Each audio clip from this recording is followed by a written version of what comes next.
No, Oliver. And today we're going to talk about Coillte. Coillte is the Irish forestry group. They're in charge of all the forests.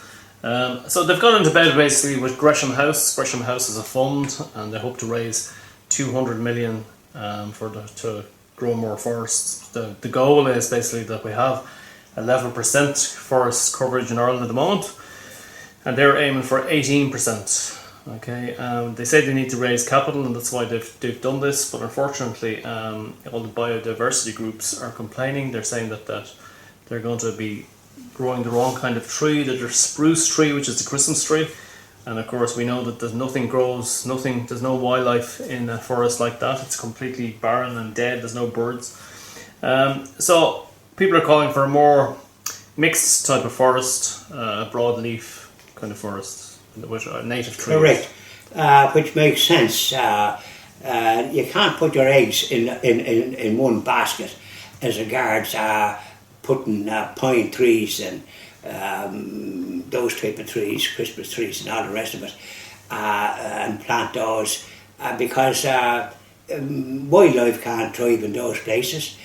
Which is why I think we have a scarcity of bees and a scarcity of the animals. We used to hear the crickets in the grass and the corncrake and the cuckoo and all the rest of it.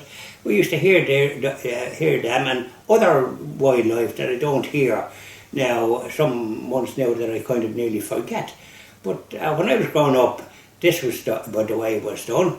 And the sort of when we had trees, ordinary trees, and don't forget Ireland was covered with oak trees and all this diversity. It must have been a lovely country, except those that were cleared for farming. But when Britain had control of this country, they stripped all the oak trees from the country and all the sort of trees that were thriving here with our wildlife and all the rest of it, for to build their ships.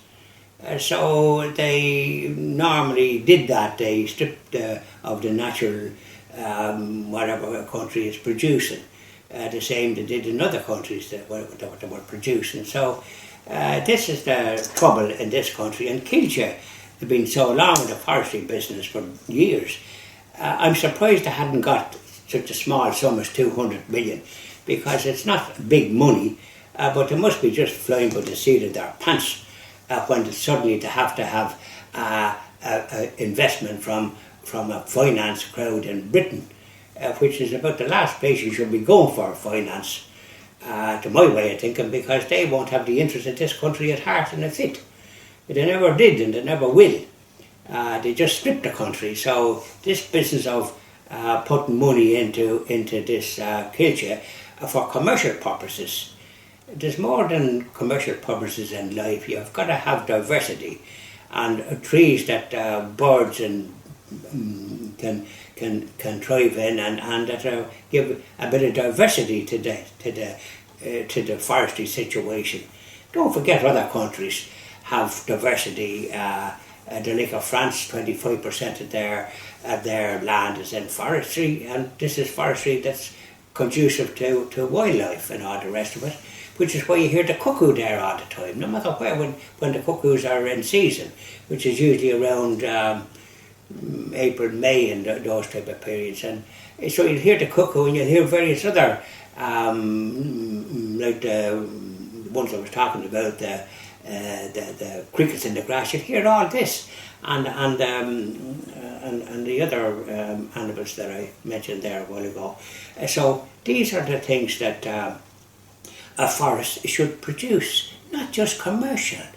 And I'm surprised that the amount of years that Coillte have been running this and harvesting all these trees, because you see the way the countryside is often looks like as if it's been butchered when they take down these trees and bring them off to these sawmills and all the rest of it. So the thing is that they should have enough experience to know that diversity is more important than the commercial, just as important, because there is a scarcity of bees at the present time, because there's nothing for them to feed on.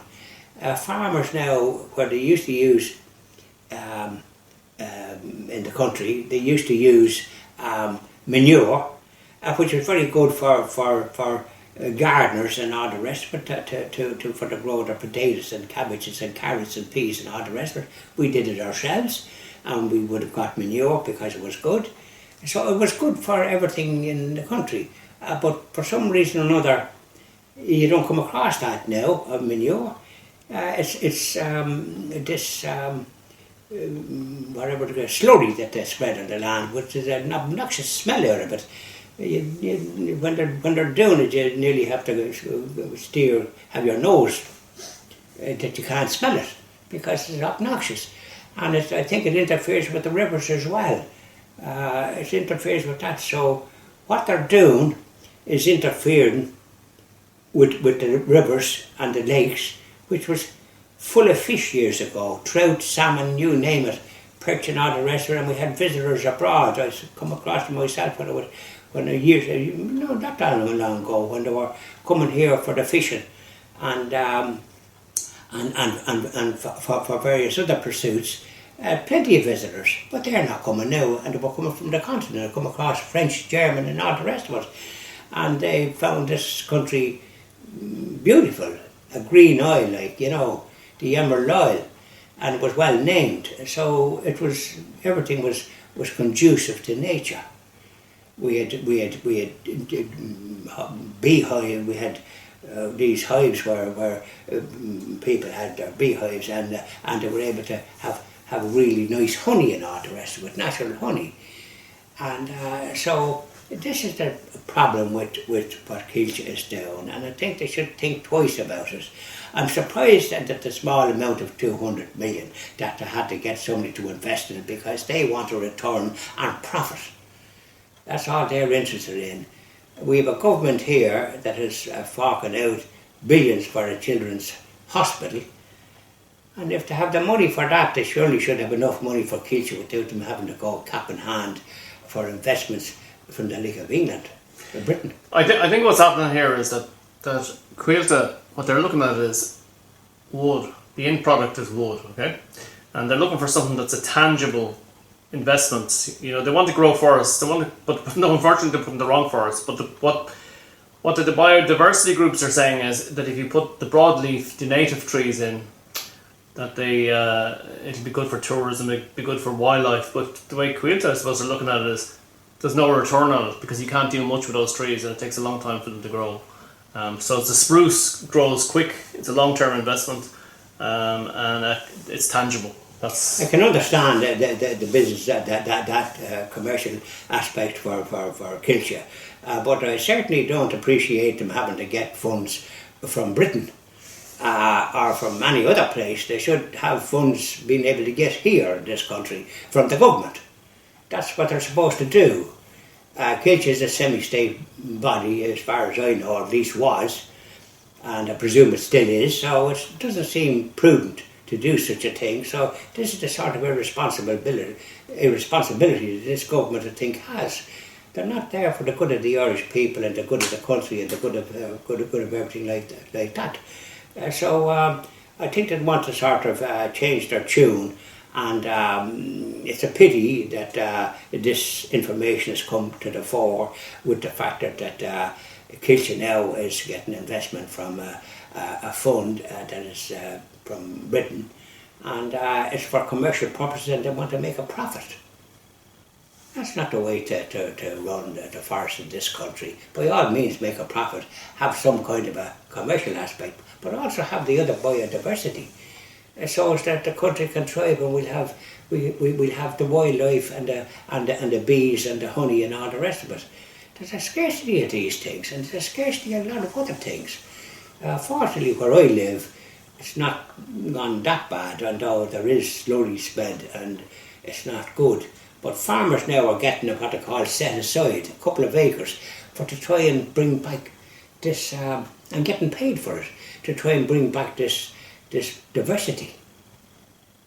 So it's a very poor outlook for the citizens of this country, and for tourists to come, because this was a country that was considered the Green Isle. We have a great natural environment, and they should cater for that. Thank you very much, John. Thank you very much, Oliver.